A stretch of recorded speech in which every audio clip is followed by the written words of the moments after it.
começar.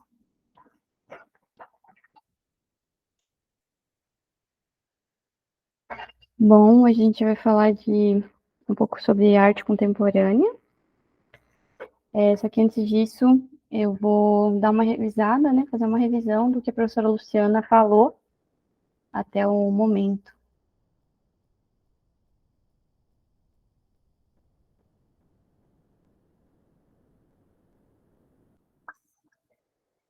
Vamos ver aqui. Então, hoje a gente vai fazer uma revisão sobre a arte moderna, que a professora Luciana já tratou nas outras aulas.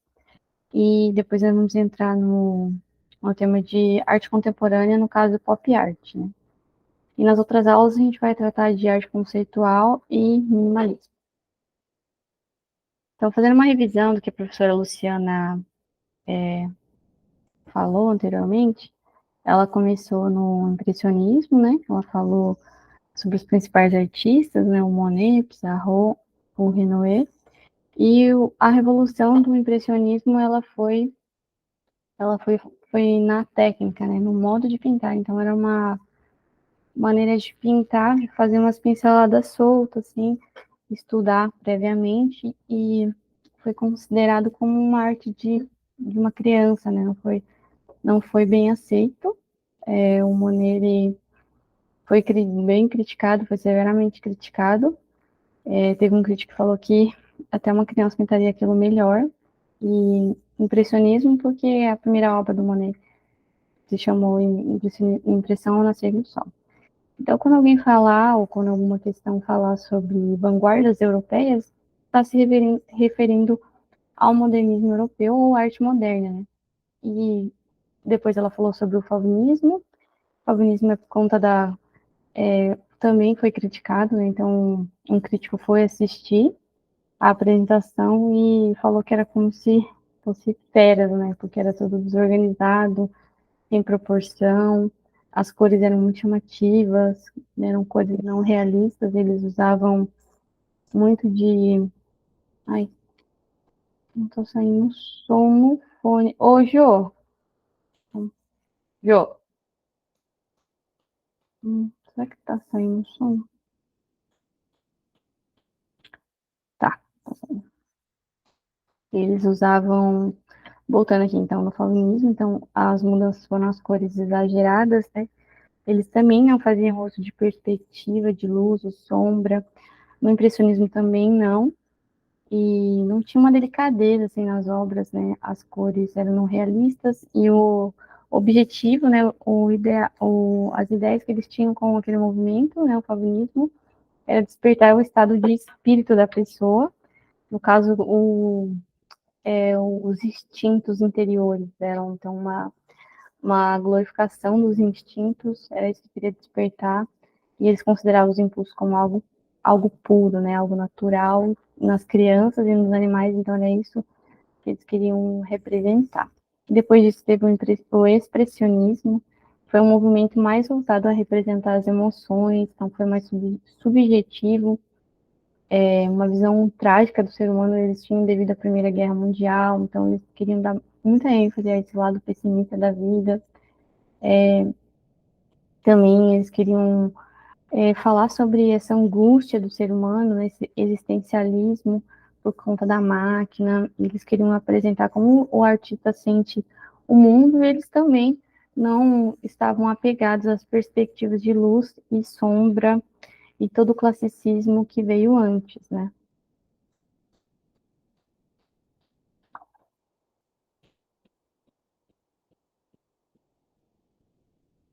E então, a professora falou do futurismo também. O futurismo ele queria romper ali com o passado para construir algo novo. Então, para que ele pudesse construir algo novo, necessariamente ele pretendia destruir tudo que se passou no passado, né? Então, ele era antitradicional, né?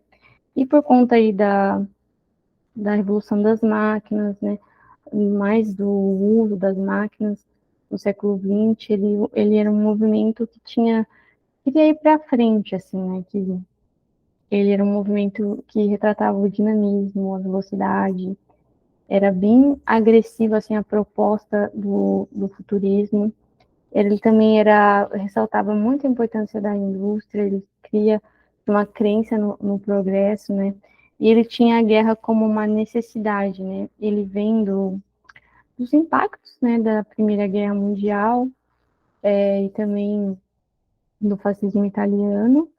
Então, ele tinha essa exaltação a ir para frente, abandonar todo o passado, abandonar todas as crenças, tudo que o ser humano já tinha aprendido até ali, para caminhar para o futuro, né? E depois disso, a professora tratou do cubismo, que tem como os principais artistas o Picasso e o Braque, surgiu em Paris, né? E ele queria reformar a apresentação de pessoas e objetos, né? Não abolir as formas, né? Como a gente vai ver no abstracionismo, mas sim representar de maneira diferente, né? Então, escolheu formas sólidas, né? Geométricas. Ele queria construir algo, né? E não copiar a realidade. E para ele queria representar as figuras como a nossa mente vê, né? Não com um ponto de fuga, não como era na arte clássica, né? Porque o nosso cérebro está vendo o objeto de vários ângulos, né? Então ele queria representar isso, né? Então ele fazia vários planos irregulares, sem sombra ou perspectiva, planos sobrepostos também. É um plano único com várias partes da figura representadas. E daí depois do cubismo a gente teve o abstracionismo, e o abstracionismo ele teve influência do paulinismo, né, com as suas cores, com representar emoções, com representar esse lado instintivo do ser humano. Também tem a parte do cubismo também por trabalhar com formas.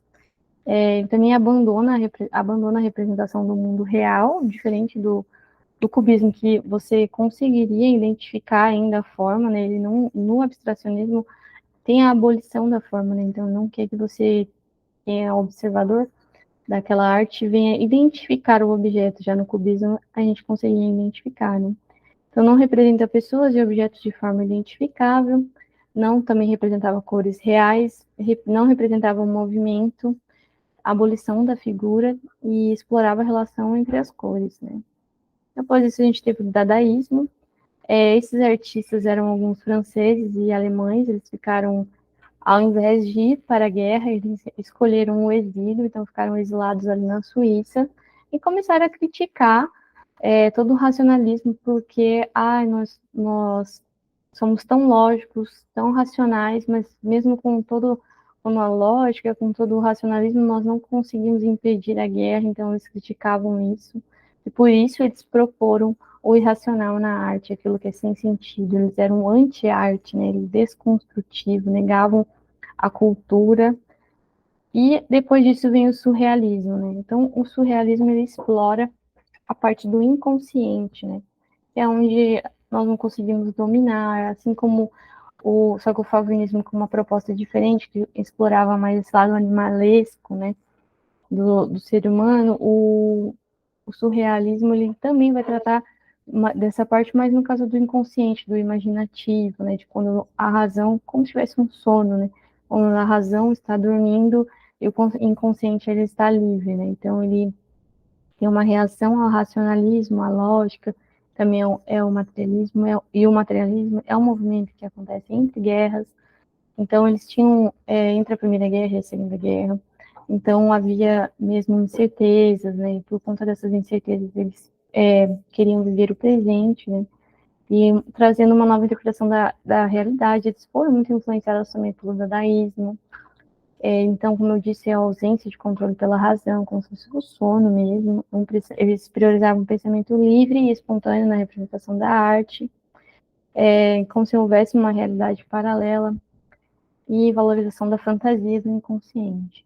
E eles se inspiravam nos sonhos, né, para fazerem suas obras de arte. E aqui no Brasil, né, tratando-se de modernismo, nós tivemos a Semana de Arte Moderna, que a professora já tratou também, estamos fazendo uma revisão. Então, esses artistas brasileiros, eles se inspiraram em todas essas vanguardas europeias, em todos esses movimentos modernos que nós revisamos agora há pouco, e eles decidem criar algo que fosse mais a cara do Brasil, né? Então, eles reconhecem que há uma influência europeia, mas eles não, ao mesmo tempo que eles não querem romper com isso, eles não negam isso, mas eles também querem fazer algo original, né, algo do Brasil, né? Mas eles também têm a mesma característica do modernismo, que é o rompimento com a arte acadêmica e com o tradicionalismo, né? Então eles vieram para inovar, e quem foi os principais artistas, organizadores foi o Oswald de Andrade e o de Cavalcante, que era um artista plástico, e a Anitta Malfatti, Mário de Andrade, Heitor Villa-Lobos, que tocou, né, uma música muito diferente ali. E o movimento chocou as pessoas, assim, teve muita reação, muita crítica. E eles também faziam muita crítica ao parnasianismo, que a professora também citou nas aulas dela, né? Então, sempre quando a gente vai falar de algo moderno, né, de arte moderna, a gente tem que sempre pensar no contexto histórico, né? Alguns movimentos estavam envolvidos na Primeira Guerra, alguns estavam envolvidos. Ai, peraí, saiu. Alguns aconteceram durante a Primeira Guerra, alguns aconteceram durante a Segunda Guerra Mundial.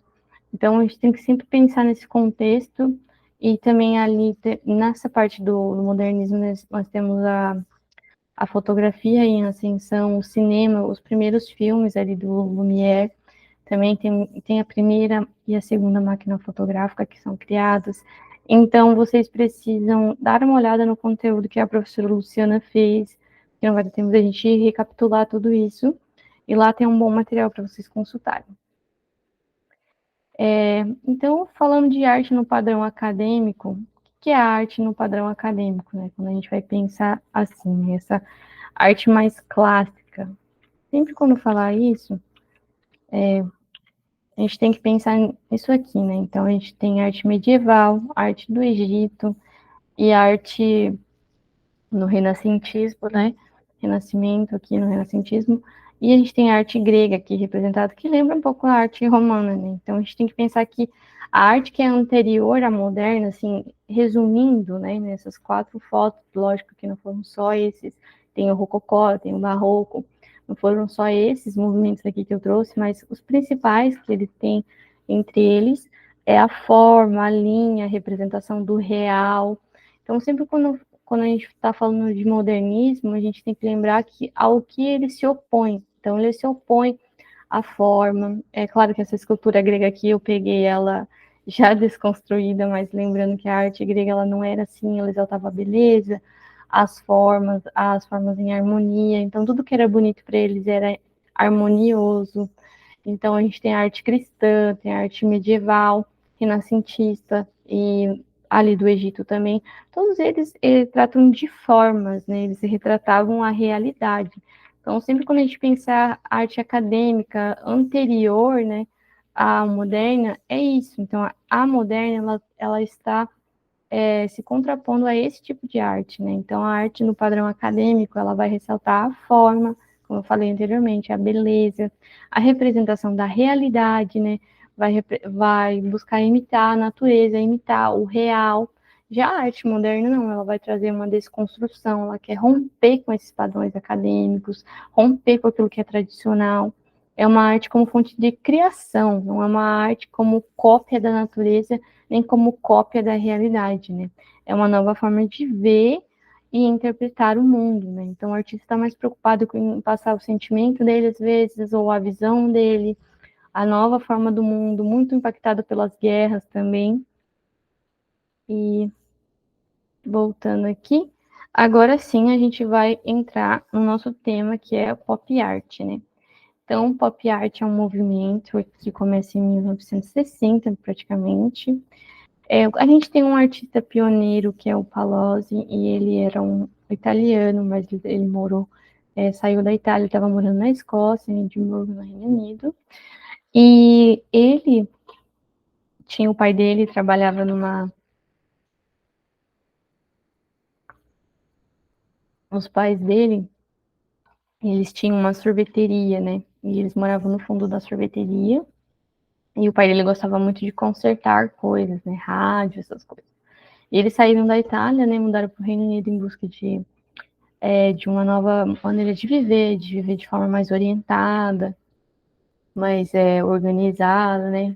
Buscar melhores recursos e... Ai, tem esse negócio.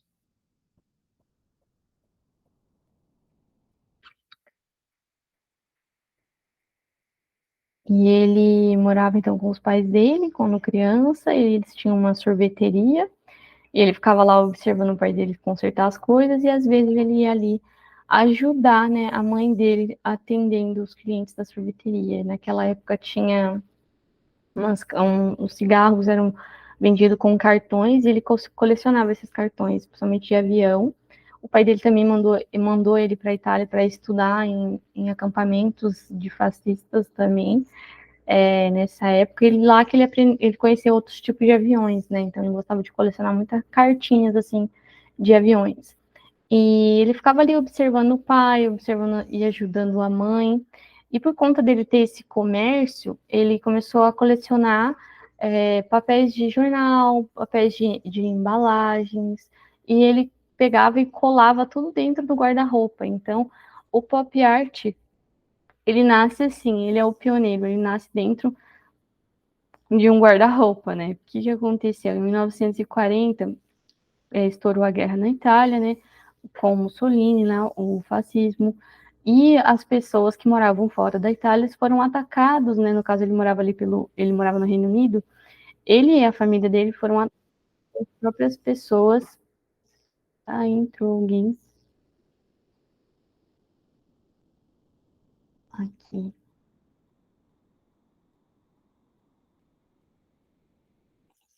Olá, seja muito bem-vinda.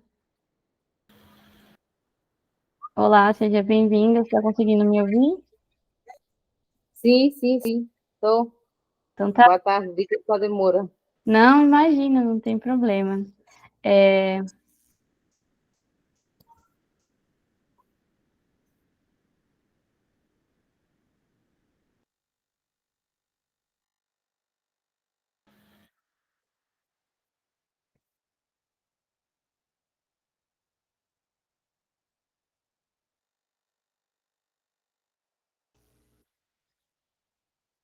Ai, caramba.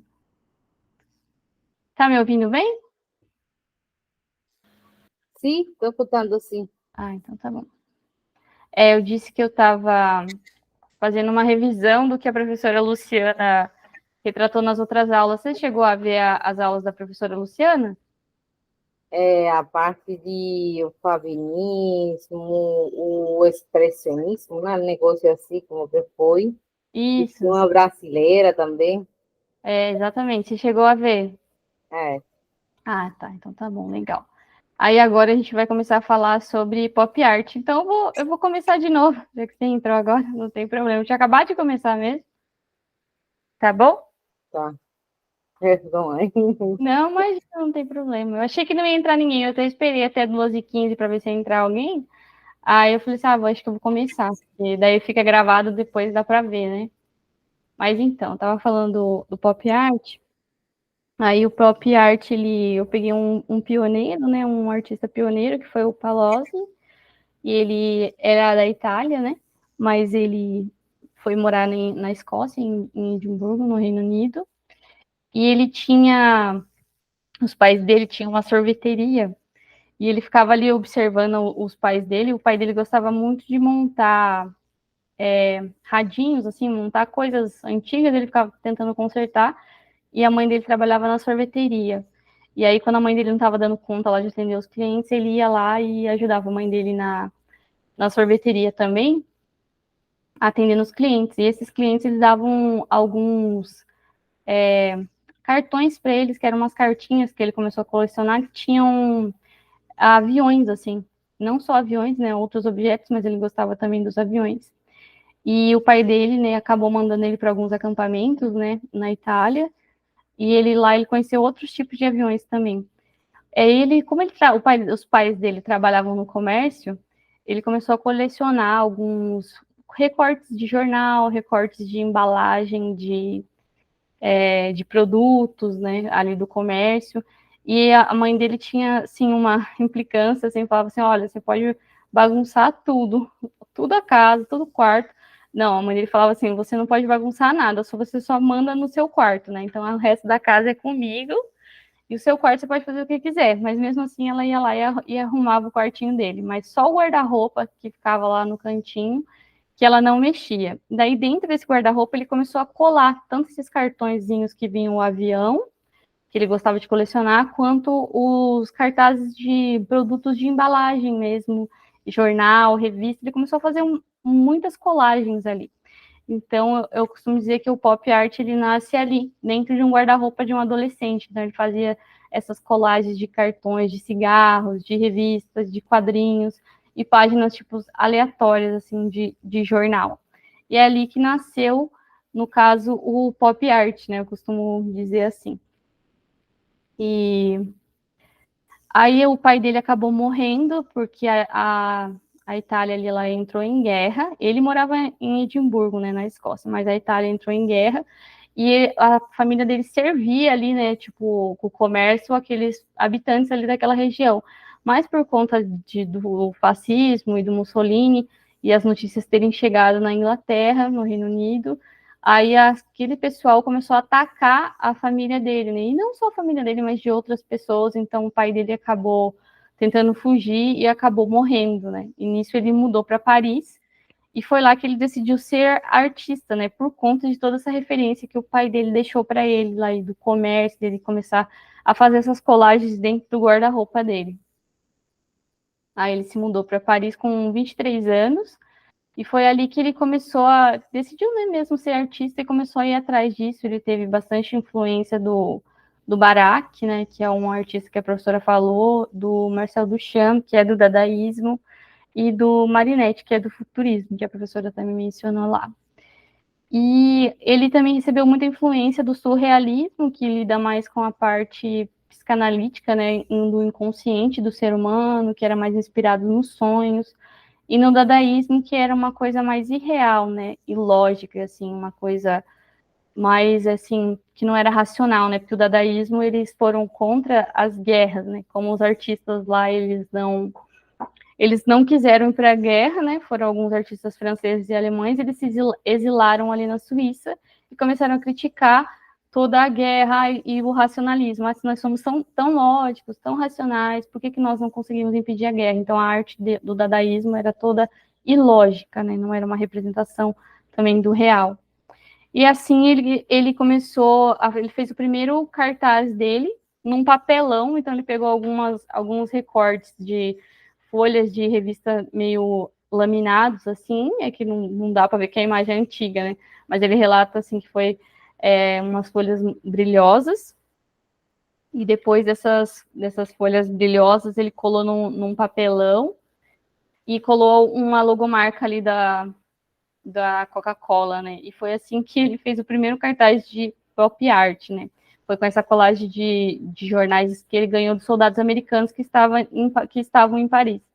E foi a primeira vez também que usaram a palavra pop, né? Que era uma representação da cultura de consumo, né? Então foi a primeira vez que foi mencionada num contexto assim de belas artes. E o nome dessa obra era Eu Era um Brinquedo de um Ricaço, 1947. Então, o pop art, ele representava esse fascínio dos jovens, e era algo descolado, falava mais da cultura popular e dos meios de comunicação de massa, esse poder de publicidade das marcas, por isso que ele usou ali a Coca-Cola, porque ele sabia do poder daquela marca, né, e incitava mais o consumismo, né. E até hoje a gente usa, né, bastante desses... Deixa eu ver o que aconteceu aqui. Aqui. A gente usa bastante desses recursos, né? Se você abre o Instagram hoje aqui, pelo menos aqui, você consegue ver que tem quadrinhos para você usar, que vem do pop art, tem também toda aquela coisa mais exagerada da parte do pop, igual eu coloquei aqui, são também dos quadrinhos e as cores exageradas. Então ficou bastante marcante, né, para nós aqui. Até hoje a gente acaba usando o pop art, né? Então eles também eram contra o tradicionalismo, assim como qualquer uma das vanguardas do modernismo, eles também eram contra o tradicionalismo, né? Eles não é o modernismo, ele vai sempre contra aquilo que é clássico, né? Aquilo que representa a forma, a linearidade, aquilo que é harmonioso. Sempre busca viver também o presente, né? Como eles já tinham passado por guerras, né? Eles queriam viver o presente, né? Porque tudo era como é que se fala? Era algo assim, você não sabia o que ia acontecer depois, né? Então era improvável. Então eles queriam viver o presente e também tinha muito essa questão de usar as coisas do comércio por conta da gratificação instantânea. Então até hoje a gente vê numa propaganda da Coca-Cola, a pessoa toma lá a Coca-Cola e faz. Então era tudo aquele prazer instantâneo, aquela coisa de gratificação instantânea, o fascínio pela cultura do consumo mesmo, né? E ele foi fazer uma apresentação, esse artista, né, em 1952, e ele usou uma frase mais ou menos, ele parafraseou o Henry Ford e falou que a história é mais ou menos uma bobagem, é tradição e nós não queremos a tradição, queremos viver o presente. E depois ele entrou para um grupo, junto com o Richard Hamilton e o Peter Black. Peter Black, eu acho que talvez você vá conhecer daquela capa do álbum do Beatles, ele que fez aquela capa do álbum do Beatles. E ele até não trouxe o dele, que foi, nossa, muita coisa para colocar na apresentação, mas é o mais famoso por aquela arte. E ele entrou para um grupo, e esse grupo fez uma exposição lá em Londres, chamava This is Tomorrow, né, que era um grupo independente, e ele fez uma representação do que tinha nos lares, né, americanos, no caso, né, o nome da obra é o que exatamente torna os lares de hoje tão diferentes e tão atraentes. E ele quis fazer ele quis fazer um contrário do Jardim do Éden, assim, né? Tipo, antes era aquele jardim meio chato e agora a gente está no paraíso confortável, tipo, que traz todo o nosso conforto, que a gente pode comprar as coisas e pode consumir, e toda essa, essa prosperidade, né, do próximo século, né? Então ele queria dizer, tipo, oh, Jesus, tá pulando aqui. Não resista à tentação, né? Tipo, você deve consumir. Se você quer comer uma bolacha, come mais uma. Se você quer comer um presunto, come mais um. Toma uma coca, toma mais uma, né? Ele tinha essa ideia do futurismo, que é do futuro, né? Que era bem otimista, falava muito sobre a tecnologia, que aquele era um tempo farto, né? Para usufruir, diferente do Jardim do Éden, né? Então ele tem uma mulher ali, tipo a sua mulher, né, toda pomposa, bonita, bem sensual, e um chapéu que ela tá usando parece uma tampa de aqueles negócios do abajur, e um homem, né, parece o Arnold Schwarzenegger, de fisiculturista, né, então a abundância, ele queria representar a abundância do século XX, né, no pós-guerra, que agora a gente pode ficar sossegado na nossa casa e podemos usufruir de tudo, né, imagina se ele visse hoje, né, o nosso século XXI, eu ia falar, nossa, cadê? Hoje nós temos uma abundância de todas as coisas, né? Mas a gente tem uma pesquisa que mostra que a gente tem mais escravos hoje do que no tempo que a escravidão era legal. E hoje a escravidão é legal, nós temos mais escravos hoje, né? Nós temos mais crianças escravizadas, mais crianças abusadas, e temos pessoas que morrem no mundo inteiro por fome numa época tão abundante como a nossa, né? Então, imagina como que ele iria ficar vendo o nosso século de hoje. Eu acho que o Jardim do Éden estava mais legalzinho do que hoje, no caso. Eu não sei por que essa apresentação está ficando assim, meu Deus do céu. Tá pulando. Deixa eu ver. Aí também tem uma citação do Richard Hamilton que ele define o que é cultura, né? Porque o pop art tem muito isso, né? Ele é uma arte de cultura popular, né? Mas ele definiu popular sendo destinado ao público de massa, algo transitório, que é de curto prazo, algo descartável, que também vai ser facilmente esquecido, algo barato, produzido para a massa, produzido para a juventude, espirituoso, sexy, atraente, glamuroso e muito lucrativo, né? E o pop art, né, quando vai cobrar nas provas, tipo o Enem, ele vai perguntar ao que movimento que ele se contrapõe, né? Ele se contrapõe ao expressionismo abstrato, né? Que fugia, para eles falavam, o expressionismo abstrato, ele fugiu muito da realidade. Deixa eu voltar aqui atrás, que acho que tem o expressionismo abstrato, o abstracionismo. E então eles se contrapunham a esses jovens do abstracionismo, que ele, nossa, era algo que fugiu muito da realidade, né? Acho que o expressionismo abstrato nem tem aqui. Esse aqui é o abstracionismo, acho que ela não chegou a falar.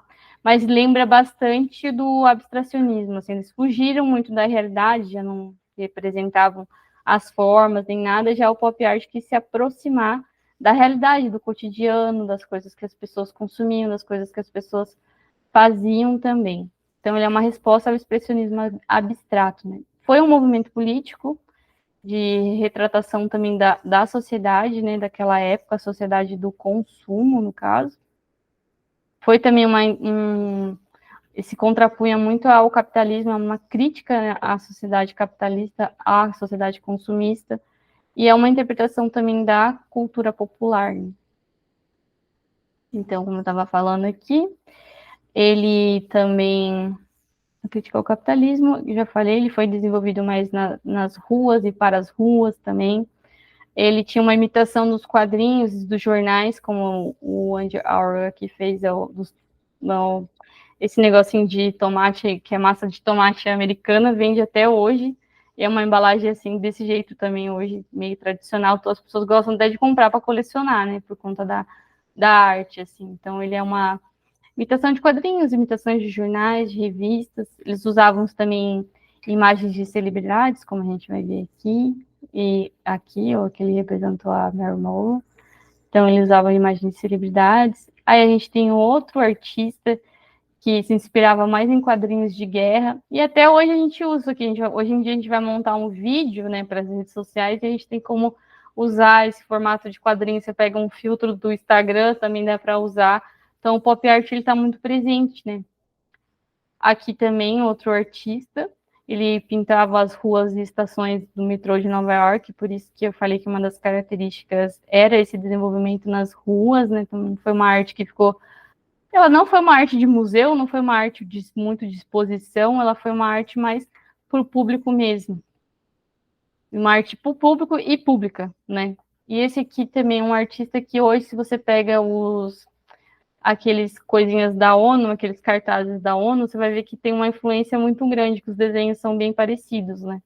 O plano da ONU para 2030, você vai ver que os desenhos lá são desse jeito. E aqui também outro artista, né, o Robert Indiana.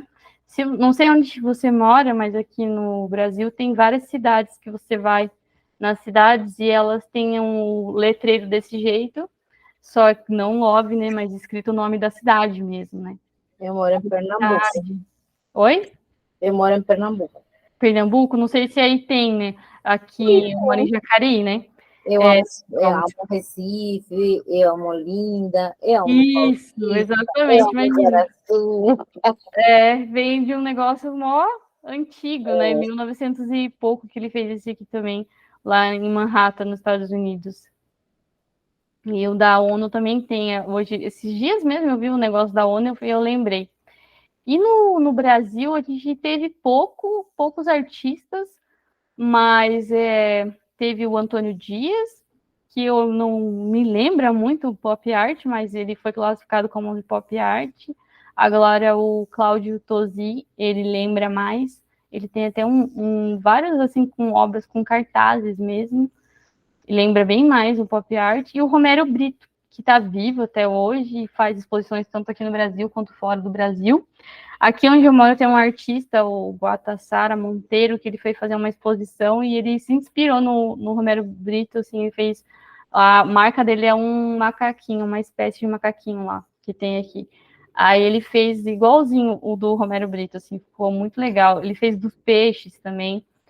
E no Brasil, ele foi num contexto diferente, né? Foi num contexto da ditadura militar, eles tinham o objetivo de se comunicar com as massas, de criticar o sistema também, de criticar a censura que era feita na época, segundo eles, e dar voz à juventude, né? Eles teve até um movimento que chamou Exposição Opinião 60, onde esses artistas foram fazer as exposições deles.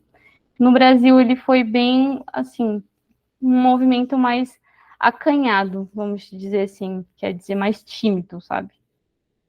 Mais do pop art é isso, assim.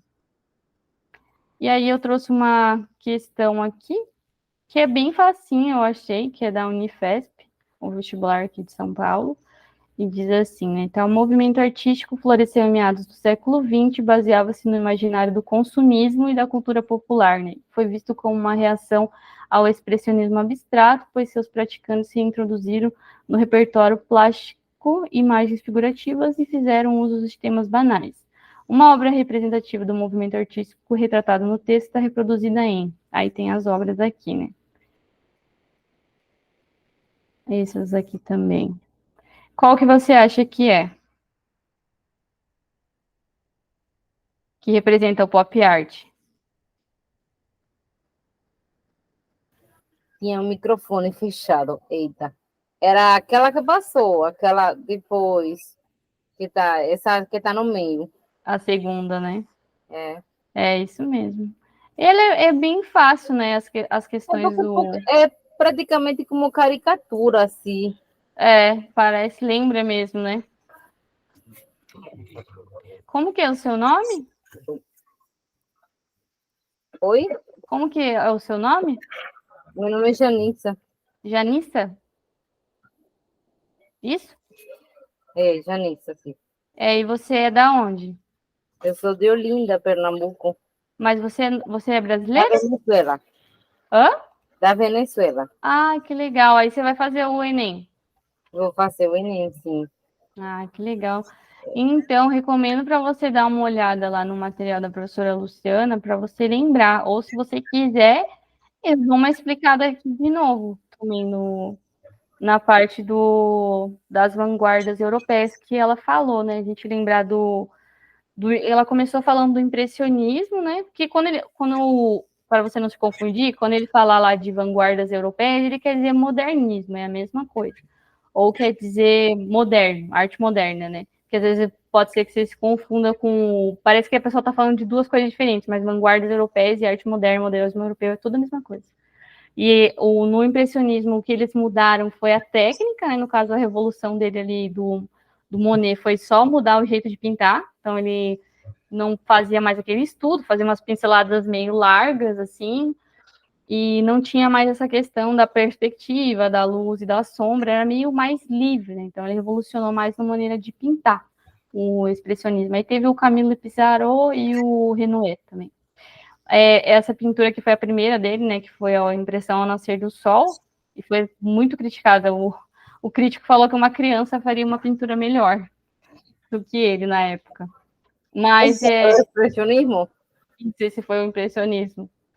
Aí ele, no caso, ele reuniu os artistas que eram rejeitados, né, e um grupo de artistas rejeitados e começaram a fazer a exposição, porque não foi só ele que foi rejeitado, né, foram outros também desse movimento, né, como o Camille, o Augusto também.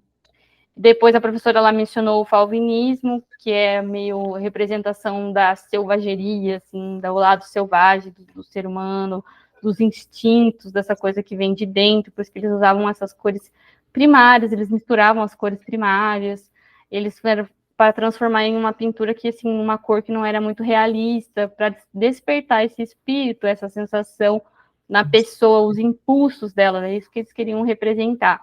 Então, sempre quando o Enem for cobrar, ele vai falar de um movimento que despertava o impulso, que falava dos instintos, usava as cores exageradas, meio gritantes, assim, tá falando do feminismo.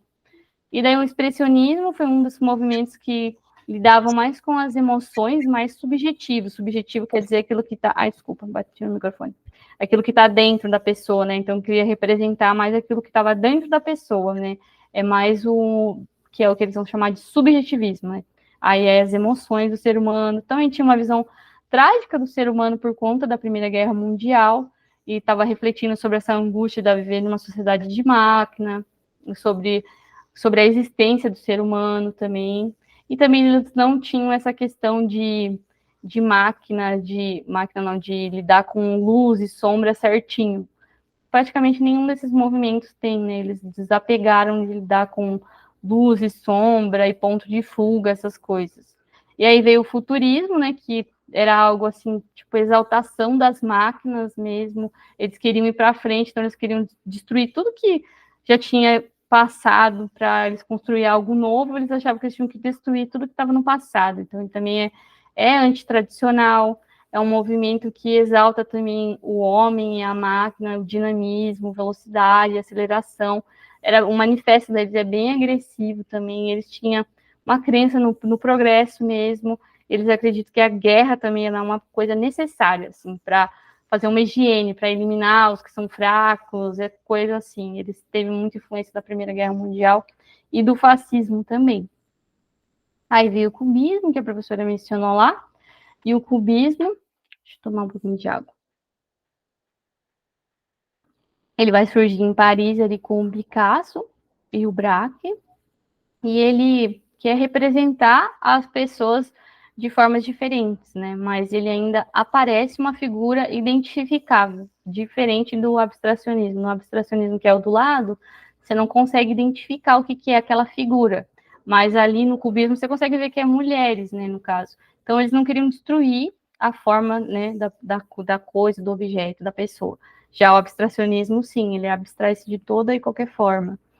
Então, eles queriam construir alguma coisa, por isso que ele fez essa representação das mulheres com o corpo mais triangular, ele usava formas geométricas, tudo, então ele queria construir, ele não queria copiar, também não queria copiar nada da realidade, não queria representar a realidade, ele queria mostrar como a nossa mente vê as coisas, porque a gente olha um objeto de vários lados, né, então eles não queriam pintar com aquele plano de fuga bonitinho, de uma perspectiva só, que eram as pinturas anteriores, mais tradicionais, né.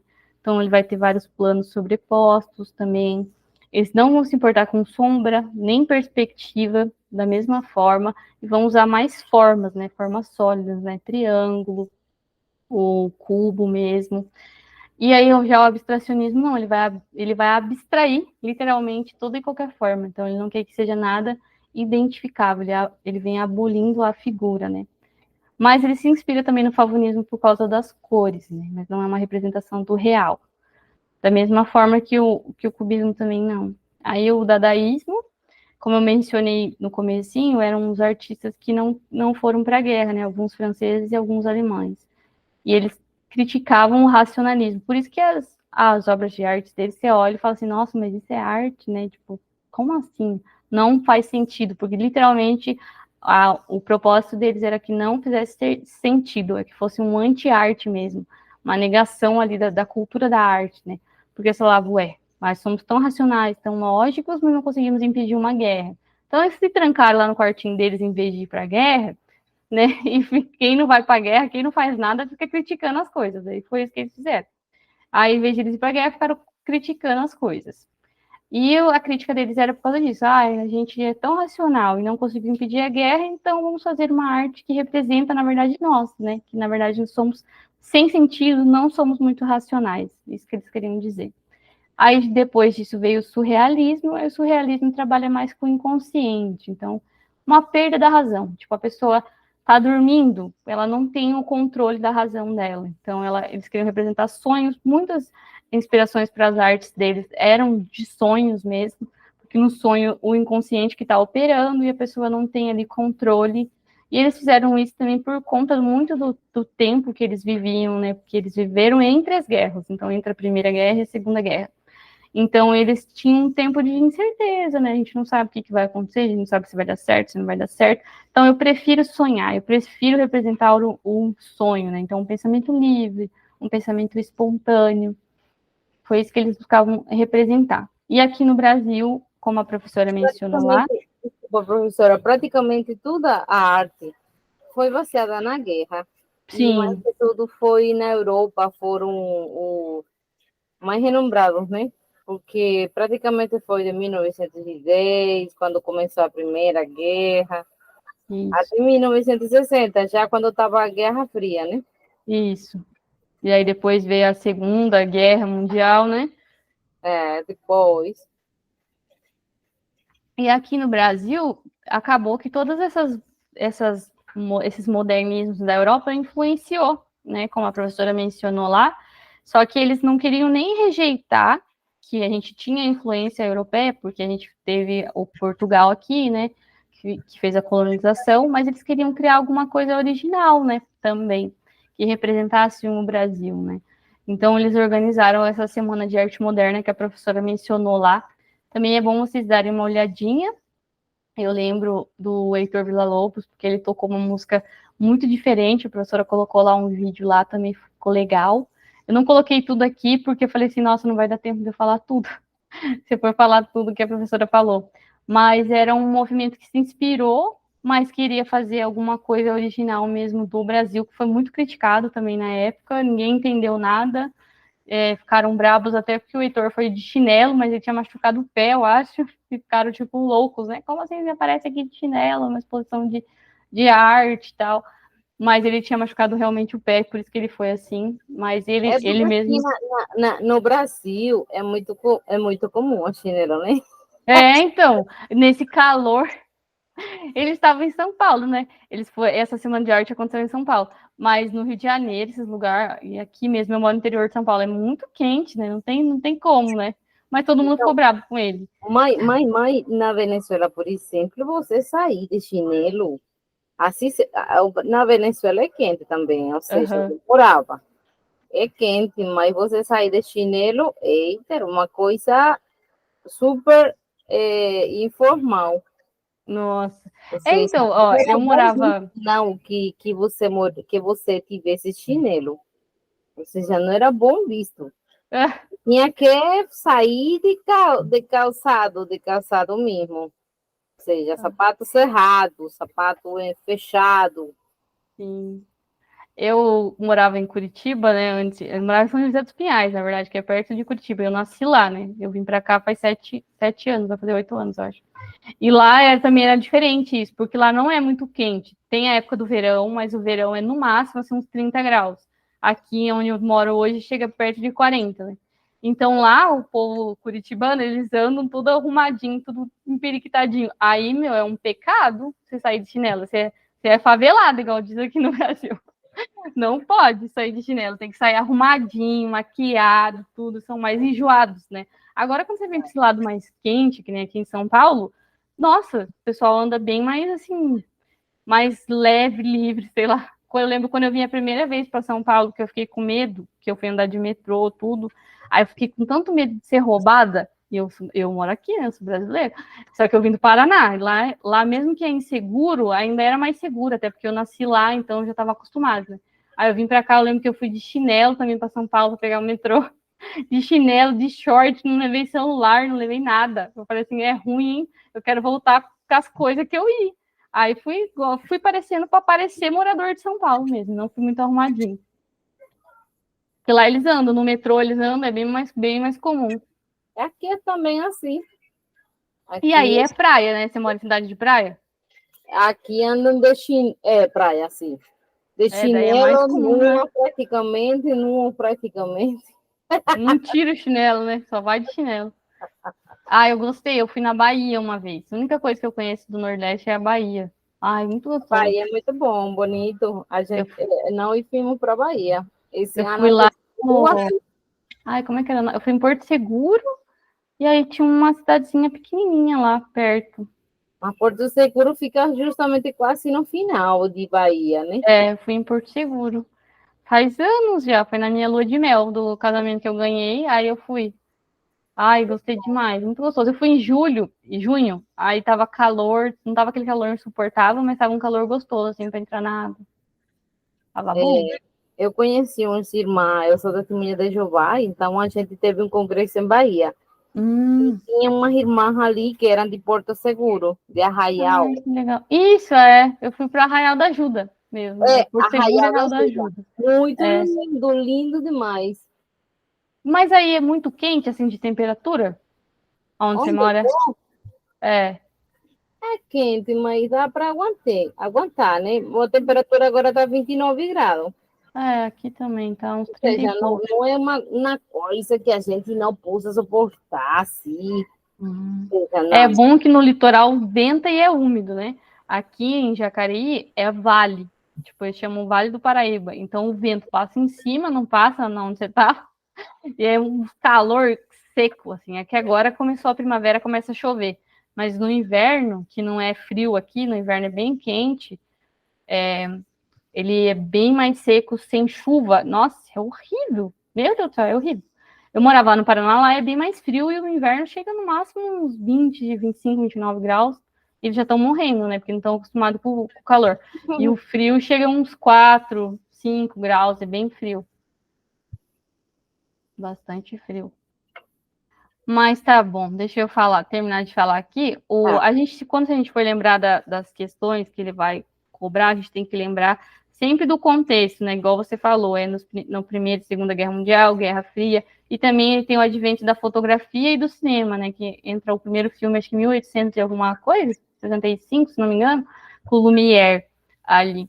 Então a gente tem que sempre lembrar desse contexto histórico, né? Da Primeira Câmara, Segunda Câmara, daí os artistas já não queriam mais representar a realidade, né? Eles queriam, se já tem a fotografia, que já é uma representação do real, então eu vou fazer o que eu quiser aqui na minha arte. Por isso que teve também essa desconstrução, né? E a guerra, né? Porque a guerra traz muito sofrimento, então tudo que eles tinham ali como estável já não era mais estável, então eles queriam fazer uma coisa, representar mesmo aquilo que eles estavam sentindo que era mais instável, né?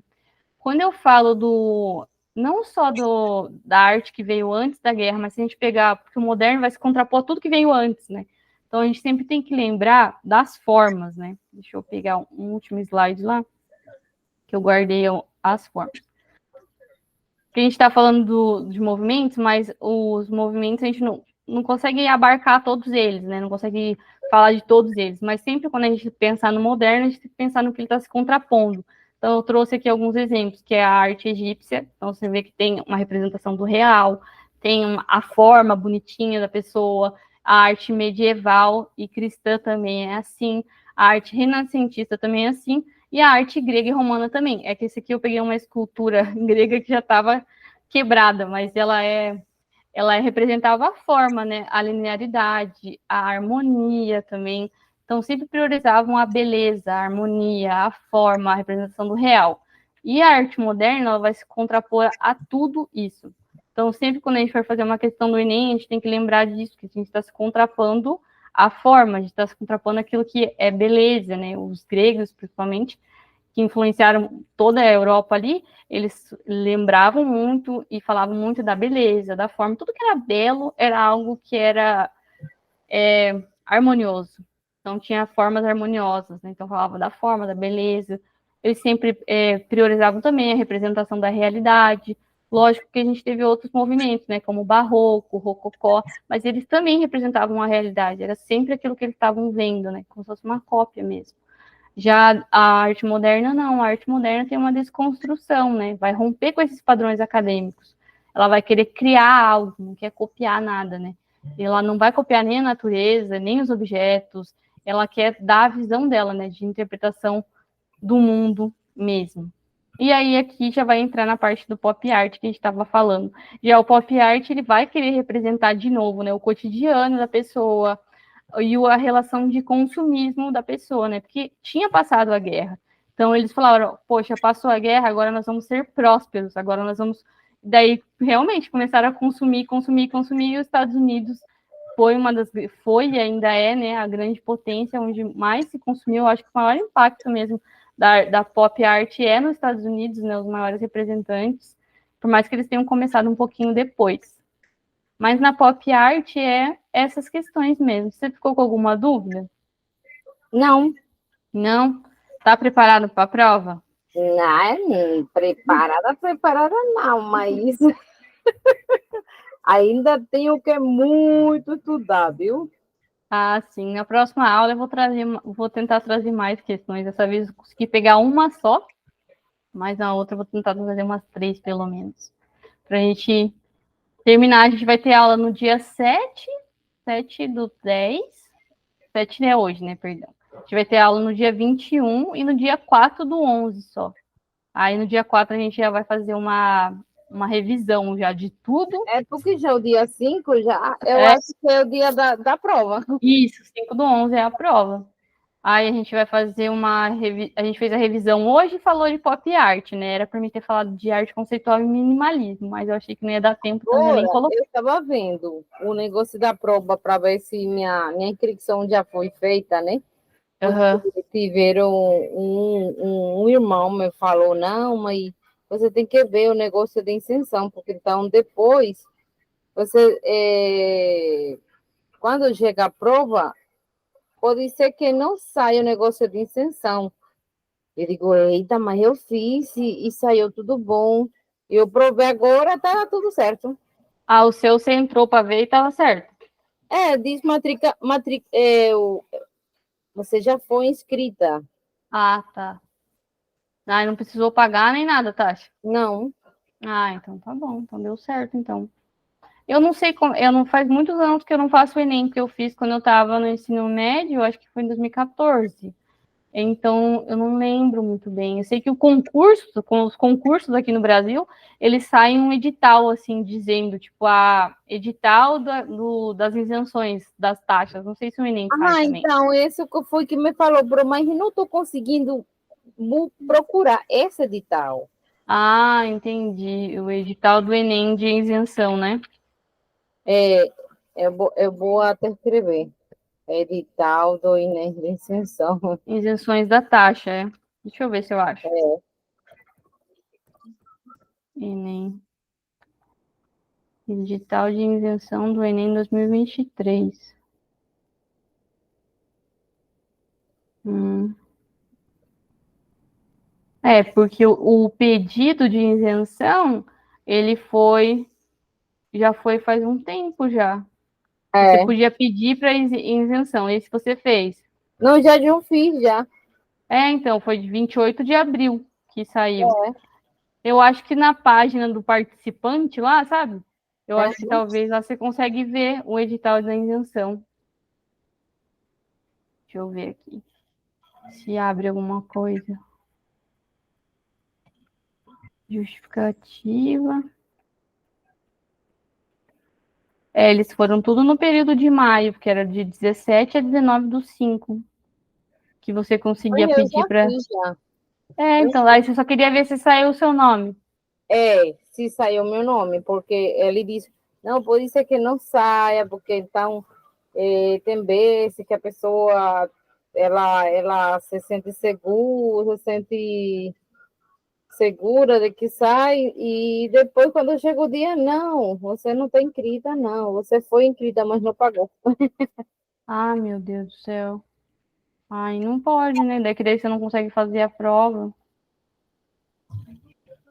Então, se você encontra alguma coisa assim, como um editado de saia, um nome, um negócio assim, não sei, as pessoas que já foram isentas já, né? É isso, tem que ver se saiu isso, se saiu o edital das pessoas que foram isentas. Então, é bom para de uma vez já a gente fica como que mais relaxado. Ah, tá meu nome ali. Eita, tá bom. É, né, é melhor, mas é na página do participante mesmo, sabe? Você tem que colocar seu CPF lá, aí que dá Eu para ver. escrevo pelo Google, na página de gov.br, eu coloquei minha senha, Isso, tudo daí lá não ali aparece? no INEP e diz inscrição confirmada. Só isso, mas não tem nada, tipo, Eu, de. eu dou para um negócio de isenção e não aparece nada ali, Ué. mas diz inscrição confirmada. Ah, então deve estar tudo certo, né? Acredito que sim. É, porque aqui está dizendo no edital que você tem que consultar na página do INEP mesmo, lá quando você faz seu login, sabe? Aham. Quando você coloca seu CPF e a sua senha. Eu coloquei meu CPF, minha senha, O ano e passado você chegou a fazer a inscrição no Enem? eu fiz a inscrição do Enem, eu fiz o negócio de isenção junto com meus filhos, e deu certo nessa época, né? Ou seja, durante o período, né? Aham. Aí deu certo. Mas vocês foram fazer a prova? Não, ainda não fizemos a prova porque é Não, agora em o de novembro. 2022. Oxe. Não, digo de 2022. Ah, não, 2022 a gente não foi. Agora estamos passando agora 2023. Ah, tá. É, porque talvez possa. Mas você fez a inscrição em 2022? Não, Não fez? não, Ah, então tá certo.